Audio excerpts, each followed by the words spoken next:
Journalism career నుంచి జనరల్గా మనం జర్నలిజం అంటే రిటైర్ అయిపోయిన తర్వాత కూడా జర్నలిస్టిక్ వ్యూస్ తోటి వెళ్తూ ఉంటారు సాధారణంగా. అంటే అదే చెయ్యాలని అనటం లేదు, కానీ మీరు వేరే మార్గంలోకి వచ్చారు ఇప్పుడు పూర్తిగా. అయితే ఇక్కడ నాకు ఒక చిన్న సందేహం, మీరు చిన్నప్పుడేమో కమ్యూనిస్ట్గా ఉన్నారని విన్నాను నేను. మనం కమ్యూనిస్ట్గా ఉన్నామంటే ఏదో కులమతాలకు అన్నిటికీ అతీతంగా ఇది జనరల్గా ఆ ఐడియాలజీతో పెరుగుతాం. ఇప్పుడు ఈ బ్రాహ్మణ్యం అనే దానికి ఎక్కువ మీరు చేస్తున్నారు. జర్నలిజం నుంచి జర్నలిస్ట్గానే ఉండకుండా మళ్ళీ అంటే జర్నలిస్టిక్ అవన్నీ పక్కన పెట్టి, అంటే జర్నలిస్ట్గా ఉన్నా కూడా మీరు చరిత్రకు సంబంధించినవి చాలా రాశారు. అయితే మీరు చదువుకున్నది కానీ మీ కెరీర్ ఇది మూడు రకరకాలుగా అనిపిస్తూ ఉంటుంది. చదువుకున్నది ఇంజనీరింగ్ అన్నారు, జర్నలిస్ట్గా వర్క్ చేశారు. అంటే చరిత్రకి జర్నలిజానికి సంబంధం ఉందంటారా? చరిత్రకు సంబంధించినవి ఎక్కువ రాస్తున్నారు కదా మీరు, ఏది చరిత్ర అని కానీ సీతారామరాజుకి సంబంధించినవి కానీ రాణా ప్రతాప్, నేతాజీ ఇట్లా అవన్నీ రాస్తున్నారు. ఇది మీకు ఇలా రాయాలనే ఆలోచన అసలు ఎట్లా వచ్చిందంటారు? ఇప్పుడు దీని మధ్య కాంట్రడిక్షన్ ఏం లేదండి. ఎలక్ట్రికల్ ఇంజనీరింగ్ చదువు అంటే అందులో మన ప్రమేయం ఏం లేదు. అవును, అది అయిపోతుంది మామూలుగా. మన ప్రమేయం ఏమీ లేకుండా వాళ్ళు ఎవరో చదివించారు, అందులో జయప్రదంగా పూర్తి దానిలో కుంటా నేను అయిపోయింది, వచ్చాను, దాంతో నాకు సంబంధం లేదు. ఇక్కడి నుంచి ఇది నాది. జర్నలిజం అనేది నేను ఎంచుకున్నా. జర్నలిస్ట్ అనేవాడు ఏం చేయాలి? సత్యాన్వేషణ చేయాలి, సత్యం నిష్ఠ ఉండాలి. సత్యమేవేశ్వరలోకే అని ఆంధ్రప్రభ వాళ్ళు బ్యానర్ మీదనే పెట్టుకున్నారు మోటోగా. సత్యమే మనకు ముఖ్యము అన్నప్పుడు ఈ సత్యం ఎలా తెలుస్తుంది? జర్నలిస్టుగా మీరు కరెంట్ అఫైర్స్ని రిపోర్ట్ చేస్తారు, కరెంట్ అఫైర్స్ని కామెంట్ చేస్తారు. మీరు జరిగింది చెప్పడం, మీరు రిపోర్టర్ అనుకోండి, ఇవాడు ఫలానా వాడు ఇట్లా ఉన్నాడు, వాడి ముఖారవిందం ఇట్లుంది, వాడి మాట ఇట్లా ఉంది అని చెప్తే సరిపోతుంది. ఎడిటర్ అన్నవాడు ఒక సరిపోదు, అవును, ఇంకా ఎడిటోరియల్ రైటర్ అన్నవాడికి సరిపోదు. వాళ్ళు ఏమనాలి? ఏదన్నా విషయం వస్తే జనము రేపు ఈ విషయం ఏదో వచ్చింది, ఈ సంఘటన అయింది, దీని వెనక బ్యాక్గ్రౌండ్ ఏమిటి, దీన్ని ఎలా అర్థం చేసుకోవాలో చెప్పయా అని నిన్ను అడుగుతారు. వాళ్ళకి చెప్పాలంటే ముందు నీకు డెప్త్ ఉండాలి. నువ్వు జర్నలిస్టుగా కరెంట్ అఫైర్స్ని సమకాలిక పరిణామాలను నువ్వు రిపోర్ట్ చేసిన తర్వాత అసలు వీటిని ఎలా అర్థం చేసుకోవాలంటే వీటి వెనక్కి వెళ్ళాలి. దీని మూలమేమిటి? సమస్య వచ్చింది, దీని మూలమేమిటి, ఆ మూలం ఎందుకు వచ్చింది అని కనుక తరిచిపోతే మీరు వెనక్కి వెళ్తే తప్ప ఇప్పటిది అర్థం కాదు. గతం తరిస్తే తప్ప వర్తమానం అర్థం కాదు. వర్తమానం అర్థం కాకపోతే భవిష్యత్తులో ఏం చేయాలో నువ్వు జనానికి చెప్పలేవు. కాబట్టి ఎడిటర్గా నేను నా పని నేను చాలా సిన్సియర్గా సీరియస్గా తీసుకున్నా. నేను పిచ్చ ఇవి రాసేదానికి ఊరికి కాలక్షేపాలకి ఎడిటోరియల్స్ కూడా లీడర్ రైటర్ని పెట్టుకున్నా రాశాను. నేను రాశాను అని అంటే దాని గురించి ఒక సంపాదకీయంలో నా శీర్షికలో ఫస్ట్ పేజీలో వీక్ పాయింట్ అనే కాలంలో కానీ ఏదో ఒక కొత్తదనము, ఏదో ఒకటి నా వ్యూ పాయింట్ అనేది స్ట్రాంగ్గా చెప్పాలి. నేను వీక్ పాయింట్ కాలం సరే ఎడిటోరియల్లో రాసేటప్పుడు లేక దీనికి సంబంధించిన ఒక ఇన్డెప్త్ ఆర్టికల్ రాయాలంటే మీరు వెనక పూర్వాపరాలు తెలియాలి. అపరంతో పాటు పూర్వం తెలియాలంటే దాన్ని మీరు చరిత్ర అంటారు. అందుకని అనివార్యంగా జర్నలిస్టు తన పని కావాలంటే వాడికి చరిత్ర తెలియాలి. టి కృష్ణ గారిని ఇద్దరు జర్నలిస్ట్ ఉండేవాడు, ఆయనకి అద్భుతమైన చారిత్రక పరిజ్ఞానం ఉండేది, ఇండెప్త్ మా ఇది ఉండేది. అలాగే తిరుమల రామచంద్ర గారు ఉండేవాడు, ఆయన జర్నలిస్టు, కానీ ఆయనకి చరిత్ర లోతులు బాగా వెళ్ళాడు. అందుకని దీనికి కాంట్రడిక్షన్ లేదు. మనం ఈ పని చరిత్ర గురించి మాట్లాడేటప్పుడు ఏం జరుగుతున్నది అని అంటే, జర్నలిస్టుగా ఎడిటోరియల్గా నేను జీతం తీసుకున్నాను కాబట్టి జీతం తీసుకున్నందుకు ఎడిటర్గా నా పని నేను నిర్వర్తిస్తూనే, ఎడిటర్గా ఉన్నందుకు నా బాధ్యత అందులో రైటర్గా నా పని చేస్తూ ఇతరులను చేస్తూనే సత్యము అన్వేషించాలి అని అంటే ఇప్పుడు ఉన్నది ఏమిటంటే నాకు అర్థమైంది, మన అందరము కూడా ఒక భ్రమంలో బతుకుతాం. ఈ దేశంలో ఉన్న అందరికీ వర్తిస్తుంది. With humility I can say, ఎవరికి వాడు కట్టుకున్నటువంటి డ్రీమ్లో ఉంటాడు.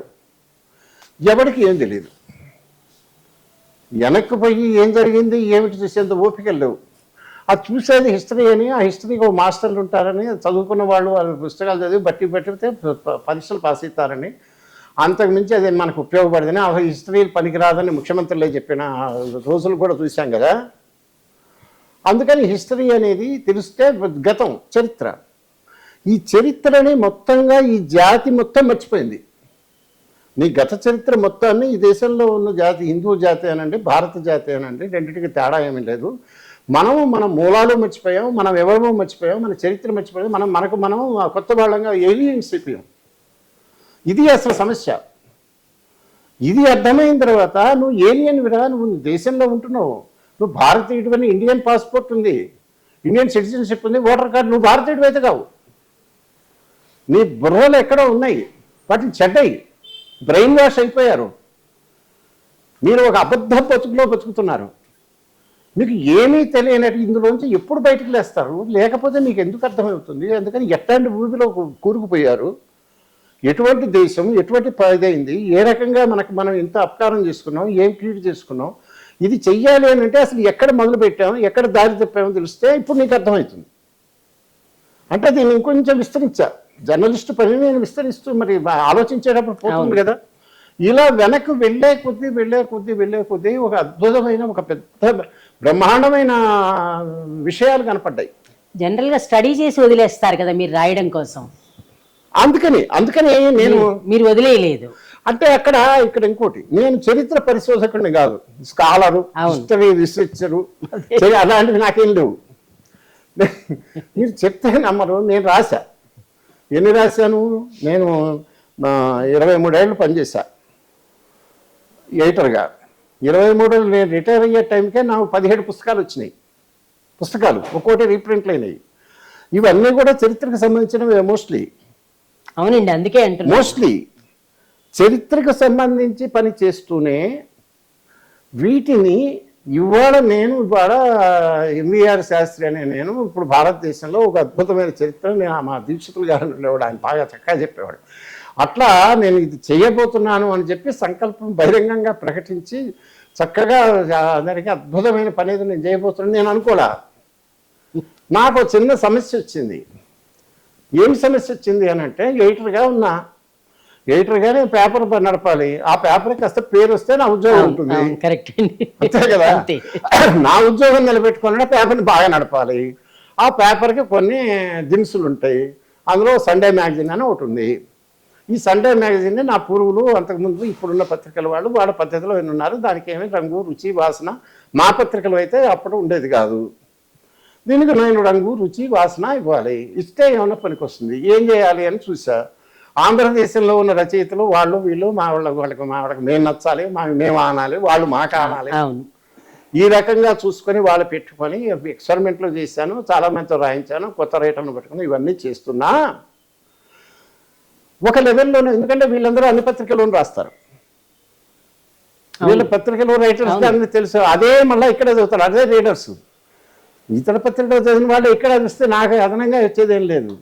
నా పత్రిక ఒక యూఎస్పీ ఉండాలి, ఎక్కడో రాంది ఇక్కడే ఉండాలి. కరెక్ట్, అప్పుడు దీనికే ఉంటారు రీడర్స్.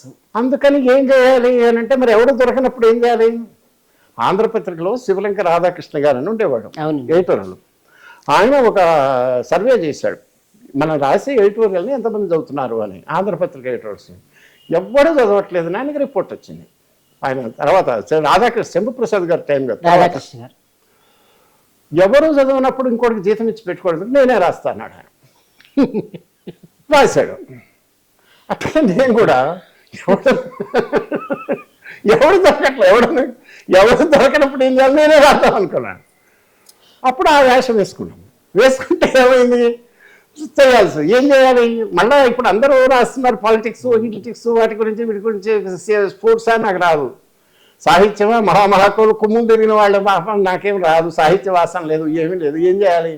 వీళ్ళు ఎవరికీ లేనిది ఏదైనా ఉందా, కొత్తది ఏమైనా ఎక్కడ దొరుకుతుందా? మనకు పట్టుకునే లక్షణం ఉంది కదా జర్నలిస్ట్కి. దేనైనా విషయాన్ని అందంగా మలిచి చెప్పే ఈ టెక్నిక్ ఉపయోగించి చేస్తే ఉపయోగపడింది. ఎవడు పోయినటువంటి ఫీల్డ్ ఒకటి బంగారు గోల్డ్ మైన్ నాకు కనపడేది చరిత్ర. ఎవడు పట్టించుకోవట్లేదు అసలు, ఎవరిది. అందుకని అక్కడికి పోయి ఈ జర్నలిస్ట్ టార్చ్ లైట్ పెట్టుకొని అది చూసేవరకల్లా ఫ్లడ్ లైట్ వేసినాడు, అద్భుతమైన దృశ్యం ఆవిష్కరించింది.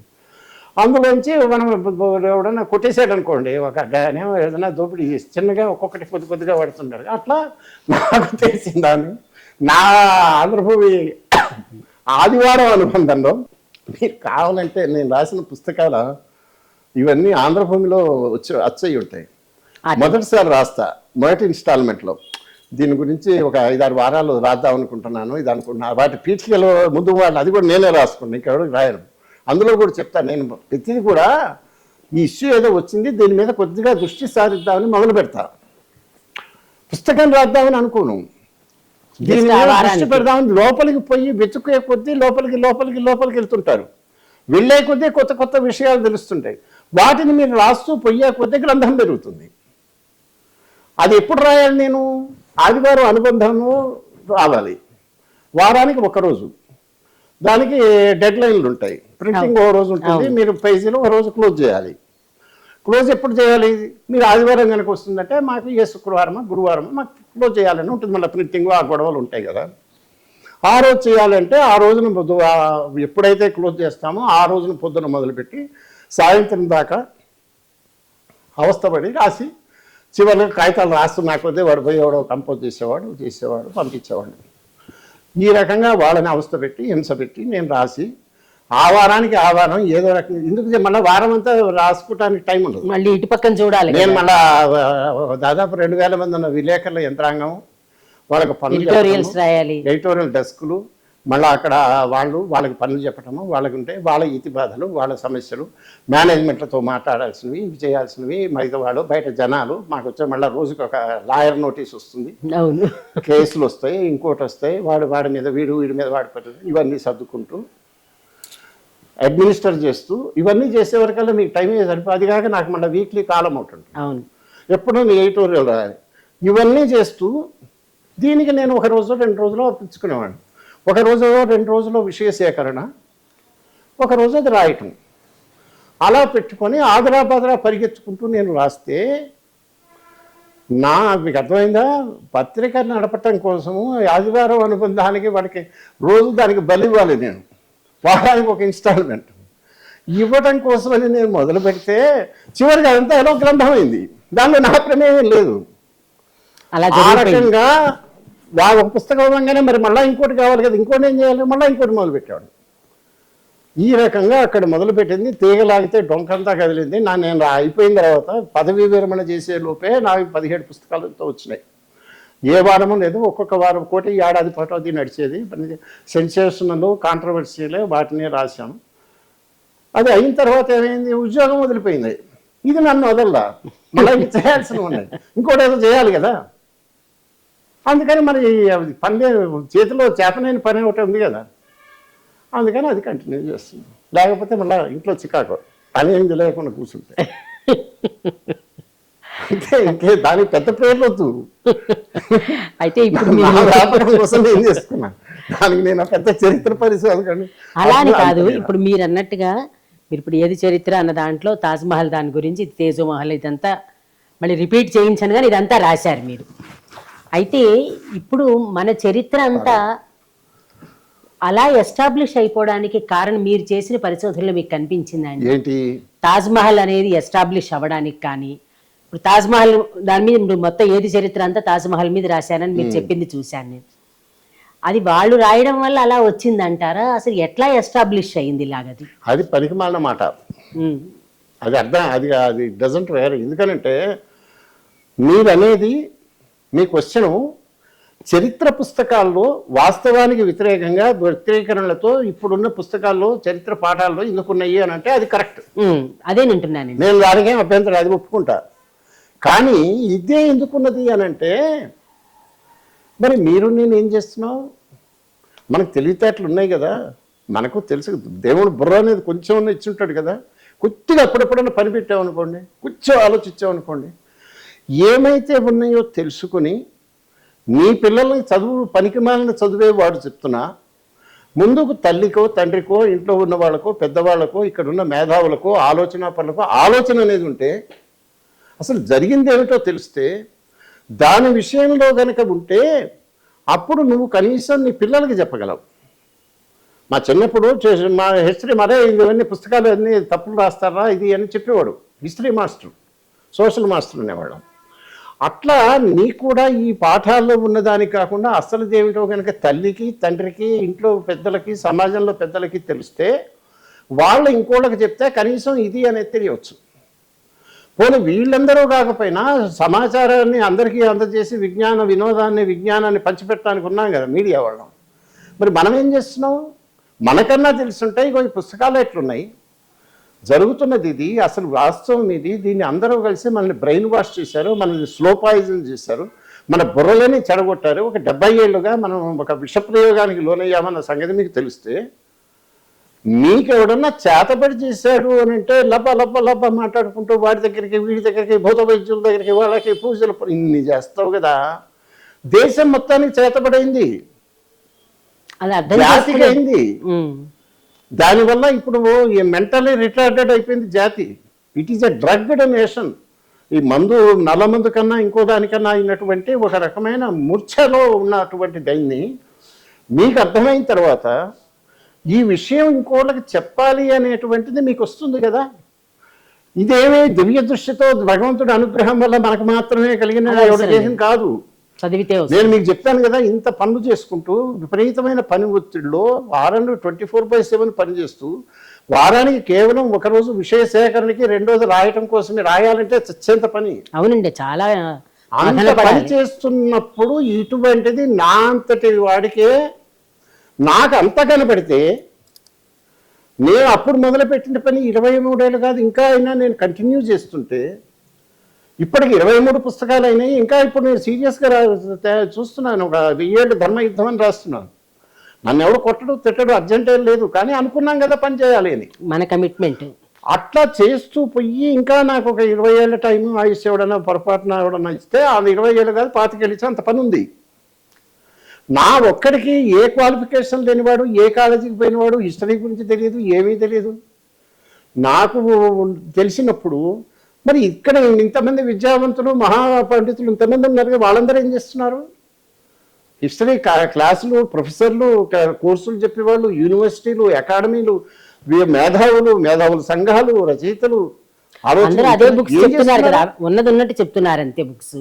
ఎక్కడున్నది? అందుకని అందరు తప్పుడు చరిత్రల్ని, తప్పుడు ఎక్కడైంది అంటే వాడెవడో మెకాలే అనేవాడు ఎప్పుడో వచ్చి 1823లో మెకాలే అనేవాడు, వాడికి ఎన్నేళ్ళు, వాడికి అప్పుడు వయసు 25. మ్యాక్స్ ముల్లర్ అనే ఒక మాయదారు ఎవడో వాడు ఉన్నాడు, వాడు 25-26 ఏళ్ల పౌరులు. వాడొచ్చి వాడికి సంస్కృతం తెలియదు, వాడు ఎప్పుడు జన్మలో సంస్థలు మాట్లాడితేనే వాడు అర్థం చేసుకున్నాడు. వాడు ఒక మహాపండితుడిని, నేను సంస్కృతంతో మధించాను, నేను వేదాలను ట్రాన్స్లేట్ చేస్తానని ఇంగ్లీష్లో అంటే, వాళ్ళు ఇప్పటికే వాడు వేదాచార్యుడు, వాడు మహాత్ముడు, మ్యాక్స్ ముల్లర్ అని అనుకుంటే పిచ్చిలో లేరు మీరు. వాడు అప్పుడు నోట్లో కారం కొట్టాడు, కంట్లో కారం కొట్టాడు, తర్వాత అయినా చూసుకోవద్దు. చూసుకోవటానికి ఇన్ని ఆధారాలు ఉన్నాయా? వాడి జన్మలోనే వాడే చెప్పుకున్నాడు నేను వెధవనయా, నేను పక్కా క్రిస్టియన్ మత ప్రచారకున్నాయా, హిందూ మతాన్ని కుళ్ళబోవటానికే నేను వచ్చానయా అని వాడి భార్యకి, వాడి తండ్రికి, ఇంకోటి పార్లమెంట్లో వాడు మెకాలే అన్నవాడు చెప్పాడు. ఇవన్నీ ఉన్నా ఏమీ పట్టించుకోకుండా మూర్ఖత్వంలో పడినటువంటి మూఢల జాతిగా ఉండకూడదు కదా. ఇది ప్రపంచానికే విజ్ఞానము పంచిపెట్టినటువంటి దేశం కదా. నీ విజ్ఞానం ఎక్కడికి పోయింది? నీ బుర్రలో ఏమైపోయినాయి? ఏం మాట్లాడుతున్నావు? ఏం ఆలోచిస్తున్నావు? ఏమన్నా పనికొచ్చేది ఒకటి ఉందా? దేశం నీకు పట్టిందా అనేది ఆలోచన వచ్చినప్పుడు, ఏ రకమైన అన్యాయాలు జరిగినవి ఏది అనేది కనుక మీరు చూసినప్పుడు, వాటిని కూడా ఇప్పుడు మీరు పెట్టేది ఎట్లుంది అంటే, నా ప్రొఫెషనలిజం నేను పెడుతున్నాను. నేను కమ్యూనికేషన్ రంగంలో ఇది మాట ఇంకోటి చేయలేడు. ఎక్కువ మీడియాలో ఉండటం వల్ల ఒక విషయాన్ని ఎట్లా చెప్పాలి, ఎలా ప్రజెంట్ చేయాలి, అది మన ట్రిక్. అవును, ఏ విషయం ఇచ్చినా జర్నలిస్ట్కి ఇస్తే ఆటాడిస్తాం, ఎంత చిన్న విషయమైనా. ఆ స్కిల్ని చరిత్రకి అన్వయిస్తే, చరిత్ర పుస్తకాలు రాసిన వాళ్ళు ఏడుస్తూ ఏళ్ళతో మొహం కట్టుకున్నట్టు ఉంటుంది. చరిత్ర చెప్పడం అంటే పలుకడం అది ఇట్లా కనుక మీరు చెప్పండి అని అంటే, నా పుస్తకం, నేను రాసిన ప్రతి పుస్తకంలో ప్రతి చాప్టరు, ఏ పుస్తకంలో ఏ చాప్టర్ని మీరు పొరపాటును తీసినా, మీరు మొత్తం చాప్టర్స్ మీరు చదివి అదే శాపం నాది. నేను పెట్టేది మీరు మొత్తం చదివి తీరుతారు. అదే కాదు, మిగతా అన్ని పుస్తకాలు ఎత్తుక్కుంటారు. ఆ పుస్తకాలు నేను తక్కువ రేటుకే ఇవ్వను, బాగానే రేట్లు ఉంటాయి. చివరికి ఏదో రకంగా చేసిన దాకా వాళ్ళకి నిద్ర పట్టదు. పుస్తకాలన్నీ చదివినా నిద్ర పట్టదు. కాబట్టి అశాంతిని క్రియేట్ చేయడం కోసం నేను చేస్తున్నా, దానికి చరిత్రను నేను ఎంచుకున్నా. అంటే అశాంతి కదా ఆలోచింప చేయడం. సరే, అశాంతి అలా అనకండి. అనుకోండి. ఇప్పుడు ఇంత చరిత్రకి సంబంధించినవి రాసి మీరు చెప్పారు ఎట్లా అని, అశాంతి అన్నారు కానీ ఆలోచింప చేస్తుంది అనుకుంటే సరిపోతుంది అనుకోండి. ఆలోచించేవాడికి అశాంతి తప్పదు ఎలా, తప్పదు కాబట్టి కదా. కరెక్ట్ అది. ఇప్పుడు దాని నుంచి మీరు ఇప్పుడు హిందూ ధర్మం లేదంటే హిందూ మతం దీనికి సంబంధించిన దాని మీద ఎక్కువ మీరు పనిచేస్తున్నారు. అందులో ముఖ్యంగా నేను విన్నది ఇదం బ్రాహ్మం అని పెట్టి బ్రాహ్మణ్యం మీద ఎక్కువ చేస్తున్నట్టు విన్నాను. నేను తప్పవచ్చు, కరెక్ట్ అవ్వచ్చు. మీ ఆలోచన దీని మీదకి రావడానికి? ఇప్పుడు నేను ఇందాక చెప్పినట్టే జర్నలిజానికి చరిత్రకి ఎట్టయితే సంబంధం లేదో, ఇవి కూడా ఇంటర్లింక్డ్. మీకు చరిత్ర దేని గురించి చరిత్ర? మనకి ఆఫ్రికా చరిత్ర, న్యూజిలాండ్ చరిత్ర అయితే మనకు అక్కర్లేదు కదా, అక్కర్లేదండి. భారతదేశ చరిత్ర కదా మనకు కావాల్సింది.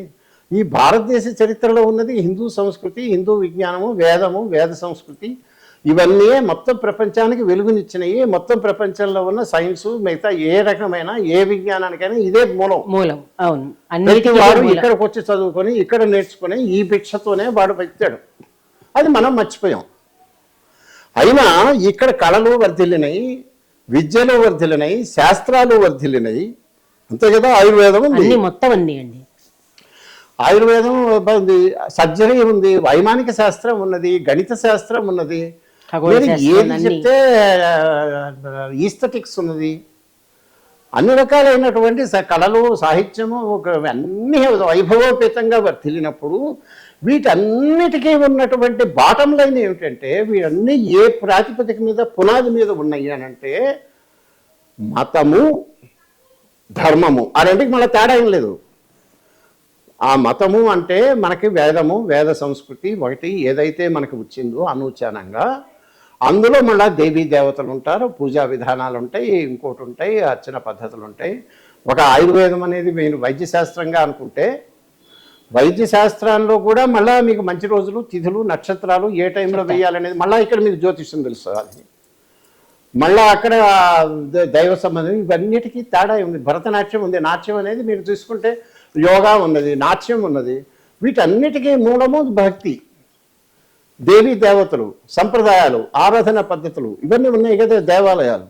అందుకని ఈ మతము దీన్ని ఎవరికి, ప్రపంచం మొత్తానికి శ్రేయోదాయకమైనది, దాన్ని మనం మతం అన్నాం, హిందూ మతమే అనండి. హిందూ ప్రాతిపదిక మీద ఎదిగినటువంటి వీటికి మనము వీటికి ఏదైతే ఆధారభూతమైందనో దాన్ని మర్చిపోయి, యోగా అనేది దీనికి మతంతో సంబంధం లేదు, డ్యాన్స్కి సంబంధం లేదు, ఇంకో దానికి మ్యూజిక్కి సంబంధం లేదు అని పిచ్చిగా ఉండటం వల్ల మీరు చెట్లు మొదలు నరికేసుకుంటున్నారు.